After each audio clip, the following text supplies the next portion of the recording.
Ya salam, ya Allah. Jadi itu sebabnya lah. Sebab bila mana Gaza sendiri buat escalation, maka mereka balas juga dengan escalation. Subhanallah, subhanallah, ya Allah. Okay, everybody please, I have pinned the campaign link here, ramadanforgaza.com. Inshallah, this campaign is ongoing, and if you would like to help Brother Nadir in helping our brothers and sisters who are now in Gaza, who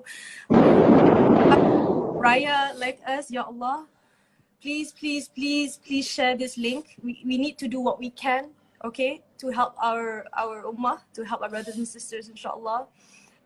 Subhanallah. Okay, Brother Nadir, just one more question. How long do you think this war Ni ataupun apa yang berlaku di bumi Gaza ni baru bermula sekitar 2 hari yang lepas.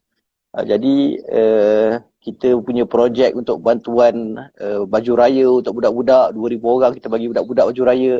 Mereka sangat seronok, mereka dah beli baju raya mereka dapat rasakan tahun ni akan ada raya untuk mereka. Kita dah belikan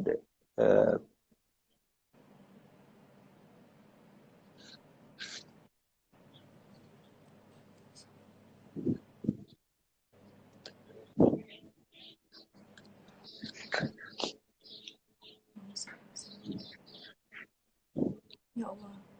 It's okay, take your time. Ya. Ya Allah bless you, may Allah reward you, Brother Nadir, Ya Allah.